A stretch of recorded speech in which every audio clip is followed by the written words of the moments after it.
you so much for having me on your amazing soiree. It's a real privilege to be with you. And I'm so excited that people are going to join from all around the world for this. It's incredible. I was diagnosed with dyslexia at the age of 14. I was struggling a lot at school and particularly with reading and studying in general, being organized. Something I still struggle with today is getting organized. But anyway, having that diagnosis made such a difference. And nowadays, 14 seems quite late because many people have diagnoses much younger. But I guess most people don't ever get a diagnosis and never realize that they have dyslexia. So I feel really fortunate to have had that assessment and to have then been able to get the support I needed to get me through school, pass my exams, go on to university, and eventually set up a business of my own. So, it's been a fantastic learning journey. And, I never planned to work in the world of dyslexia at all. It just, life sometimes goes full circle. And I have to say, I don't think there's anything else I would rather be doing now than doing something that helps support people to get a better start in life and to help reach their aspirations, reach their goals. And I think by supporting more young people and adults to get on with life and to make progress, to succeed, I think that's a fantastic thing. So I'm really lucky to be doing something I enjoy.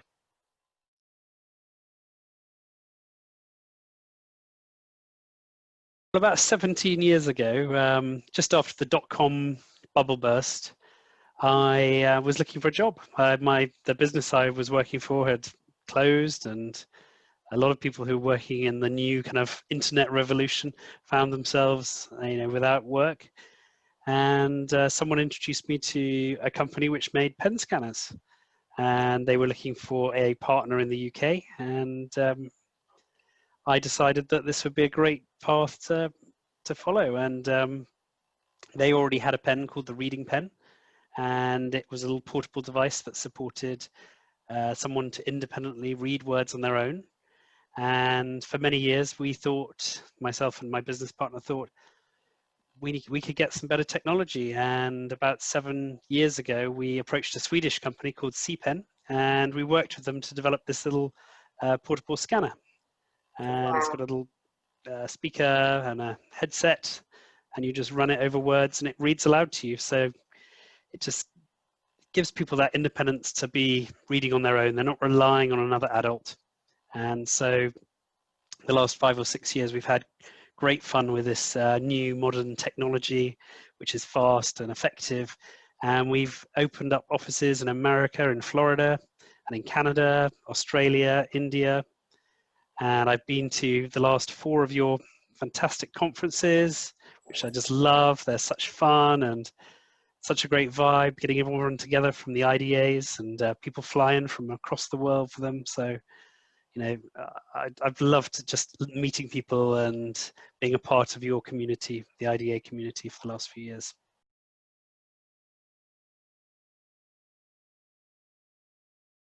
We've done a lot around this hashtag we've founded, which is called Succeed with Dyslexia.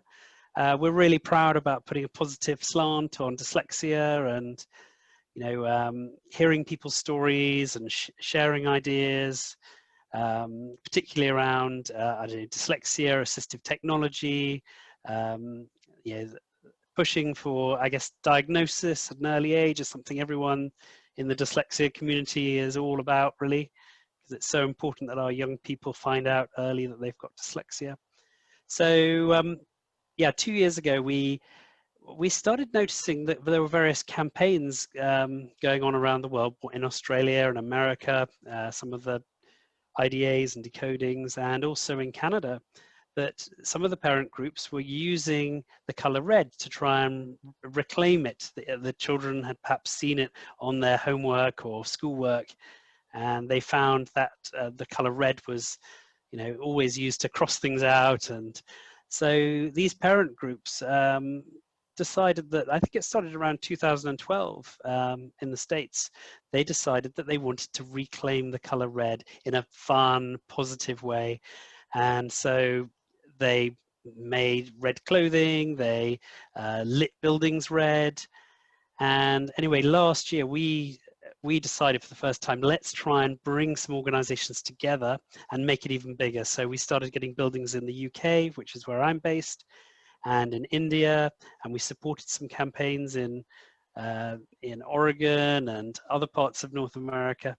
And it's sort of built towards this year where it's been amazing. We've got now 40 or 50 associations around the world who have joined this campaign to come together, particularly with COVID going on. You know, a lot of communities have been really hard hit and education has been absolutely devastated.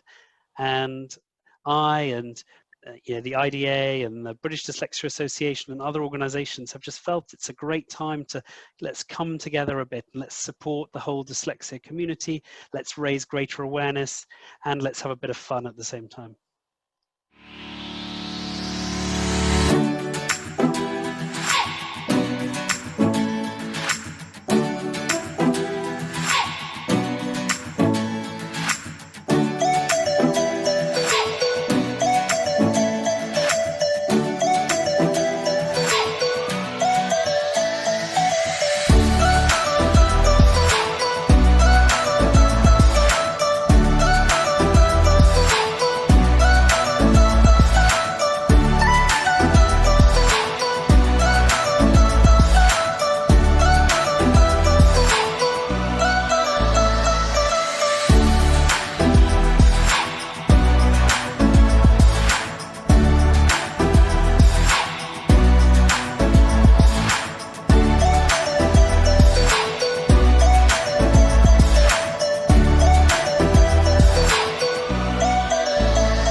Well, I think, you know, in some countries, probably like the US and the UK, there's a lot of awareness around dyslexia. But, you know, if you go to some countries like India or in Africa, you know, there's still very little knowledge of dyslexia and very little awareness.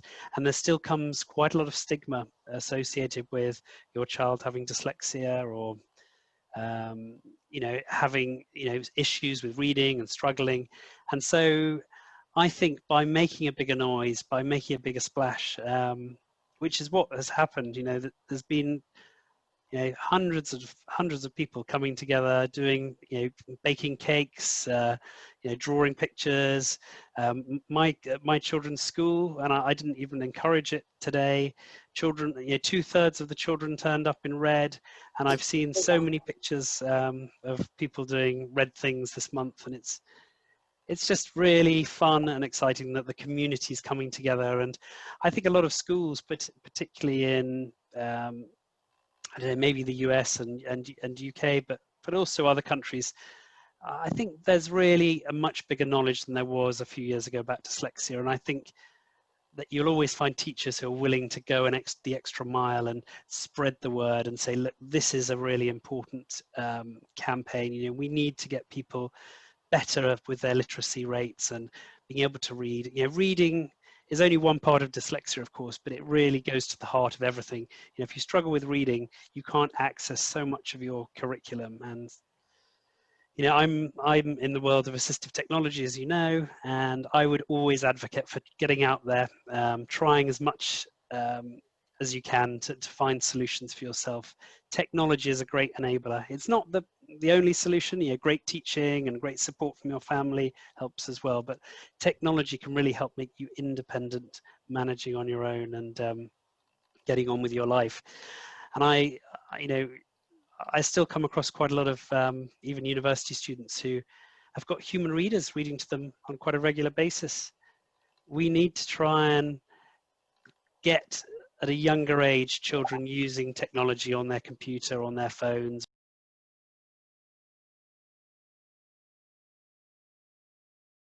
You know, first of all, I'm going to say I am dyslexic, but I'm no great expert in how to remediate and all the rest.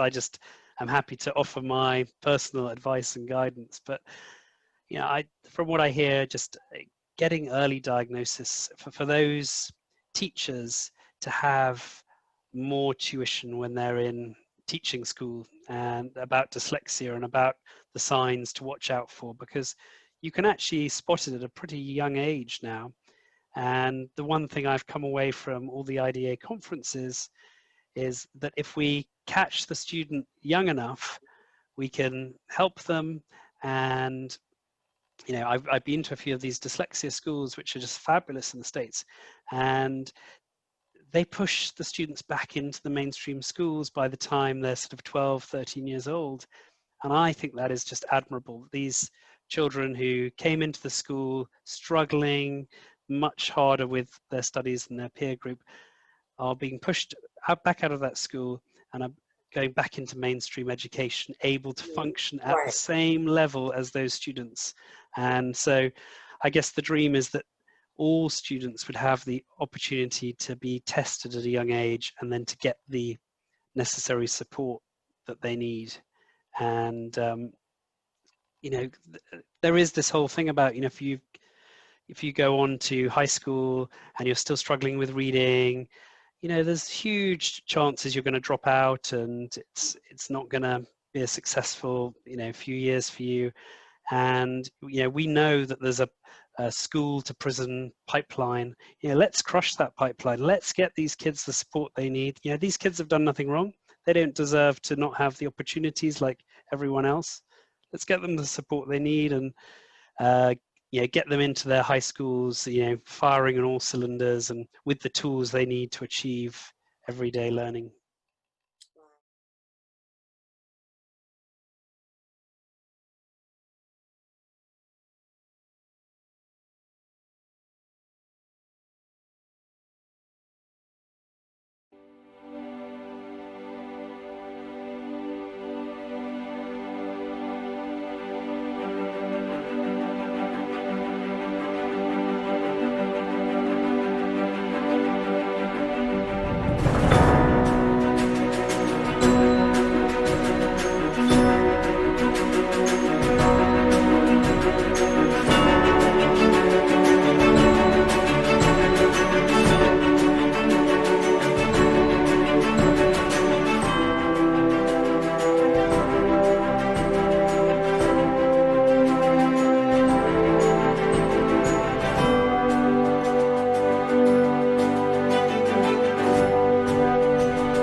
Look at that.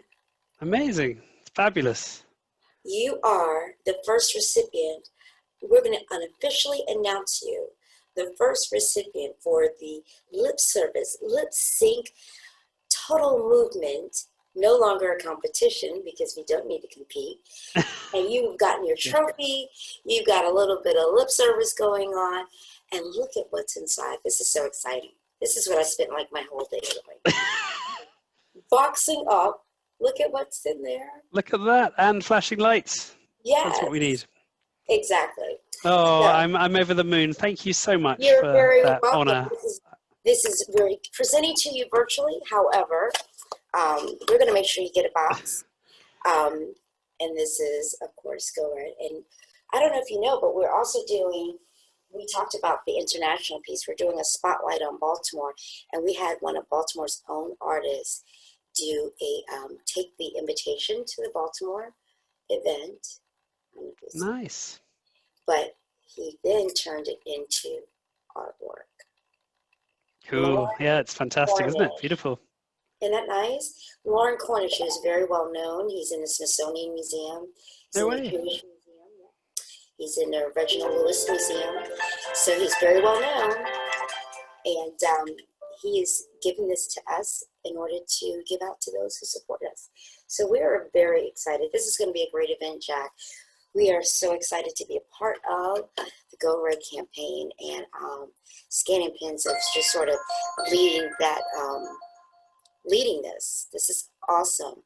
We are excited to have you as the sponsor for the international segment, as we are going to globe trot around. We're going to go to, how many countries are we going to, Jack?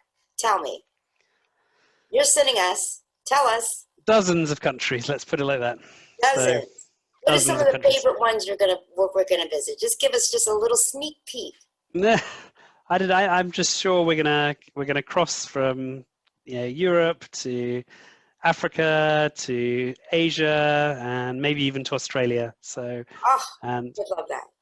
That covers most of a lot of the world, I think. So but can I just say, I'm so grateful to you. That's such a fabulous award. I'm absolutely over the moon. Thank you so much for IDA for considering me for this. So. Yes. You've been inducted into the Hall of Fame for your service. Terrific.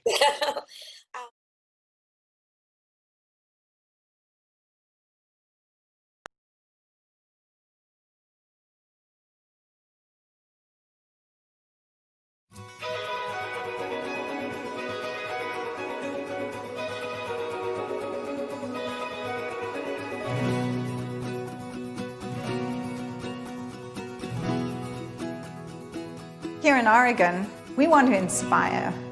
We want to make sure that dyslexic students know that their passions and their dreams are fully realizable. Oregon has been very proactive in its approach to dyslexia training. There's some great organizations out there. The one I partnered with, International Dyslexia Association, Decoding Dyslexia, is doing amazing work. We're getting things done from a legislative standpoint, we're getting things done from an education standpoint, and to have those resources is truly a gift for our community.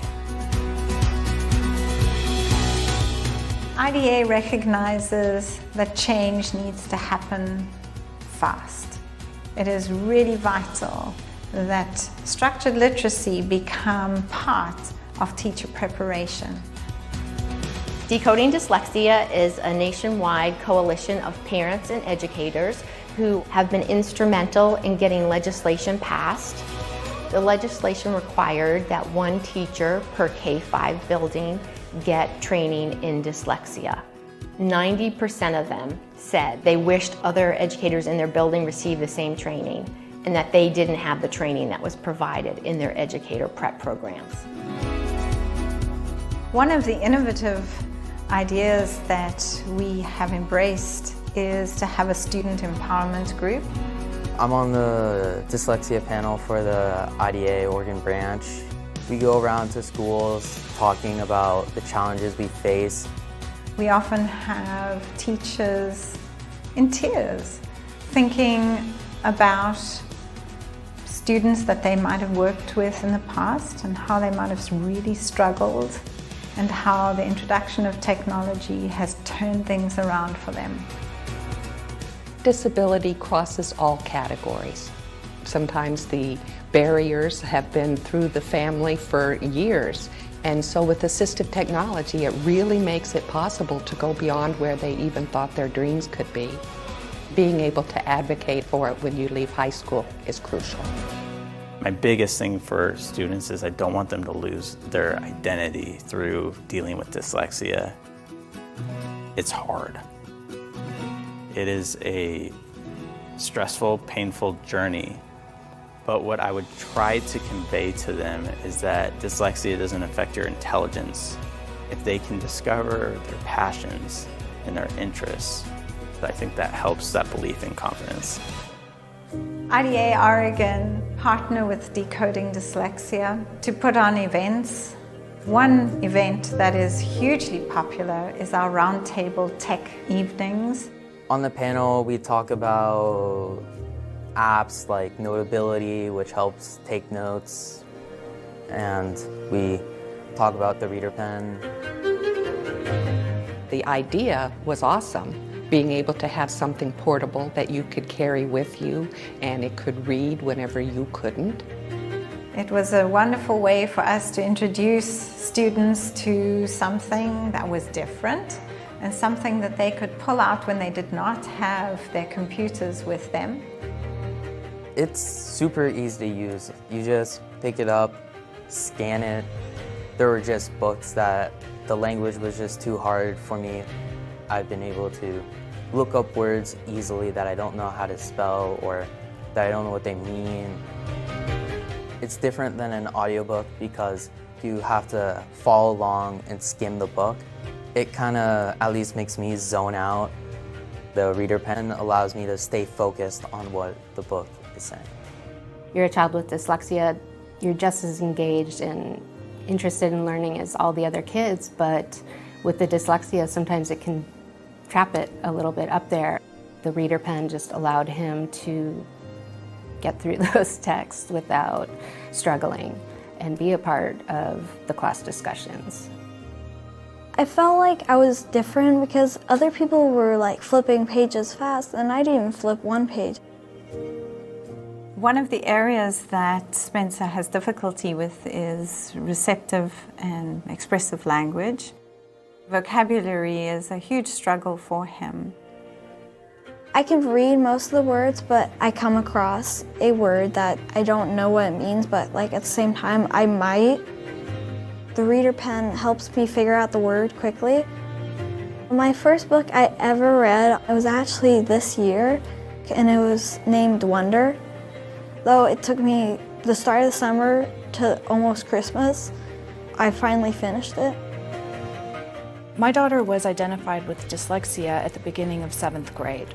As a parent, we often want to immediately fix things, and it looks obvious, here, use this tool, use this technology, but students really need a chance to get comfortable with it. So I really like how the pen is really small and it's easy to carry around. It's not a big hassle. I really like the scanner feature on it, where you can plug it into a laptop. The children are able to take a lot of the textbook material and bridge it directly to their Google Docs. It empowers them to do their work that they really want to do. I would love to see schools just get all sorts of assistive technology in the classroom so that it becomes normal and commonplace. Even though they're doing something maybe different than other kids in the class, it allows them to be a student. It's important to feel like you're right in the middle of it with everybody else and not sitting on the sideline. There's assistive tech for essentially everybody, and there's a different kind for everybody, and that each assistive tech, when used correctly, like the Reader Pen for me, can cut down massive amounts of hours for our homework. I'm so passionate about having the technology available and matching it up with the people who need it. That's the role that we are providing at OTAP, and it's a role that I hope grows over the years in providing the supports that our learners need. We know that Scanning Pens is going to be in Portland and supporting IDA at the conference this year. It makes such a difference to know that companies like Scanning Pens are supporting change at a grassroots level, making reading an accessible thing for everyone.